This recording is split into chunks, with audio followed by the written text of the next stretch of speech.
Malaking presyon ngayon ang nasa balikat ni DeAndre Ayton. Sa gitna ng papalapit na playoffs, isang matapang na mensahe ang nanggaling kay Udonis Haslem.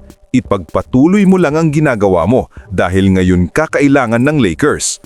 Wala pa sina Luka Doncic at Austin Reeves, ibig sabihin si Ayton ang magiging pangunahing sandalan sa loob. Pero sapat ba ito?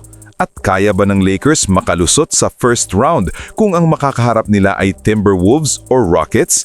Ito ang malaking tanong ngayon. Direkta ang sinabi ni Haslem kay Ayton. Ayon sa kanya, ito na ang tamang panahon para ipakita ni Ayton ang tunay niyang halaga. Hindi lang bilang role player, kundi bilang starting center na kayang buhatin ng team. Ang Lakers ngayon ay kulang sa firepower dahil wala pa sina Luka at Reeves, kaya mas lalong lumalaki ang responsibilidad ni Ayton. Kailangan niyang maging agresibo sa rebounding, consistent sa defense at maging reliable option sa offense. Isa pa sa binigyang diin ni Haslem ay ang pag-set aside ng ego. Malinaw ang mensahe, hindi ito tungkol sa stats o personal performance, ito ay tungkol sa panalo.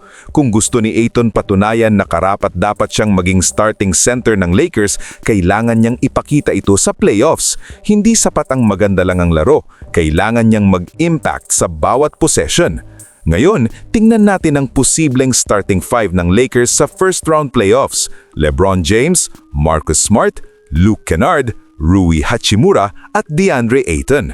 On paper, balanced ang lineup na ito. May leadership si LeBron, may defense si Smart, may shooting si Kennard, may versatility si Hachimura at may inside presence si Ayton. Pero ang problema, ang kalaban ay hindi basta-basta. Kung Timberwolves ang makakaharap, may malalakas silang big men at pisikal na laro.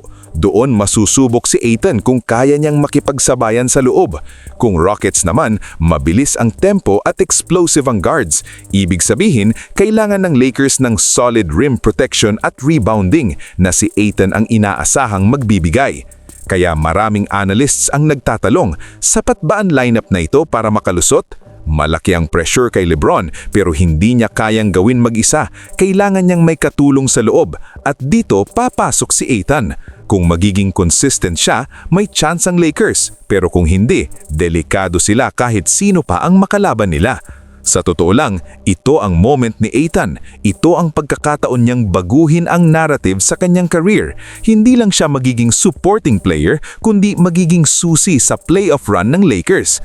At kung makakadeliver siya, maaaring magbago ang tingin ng buong liga sa kanya.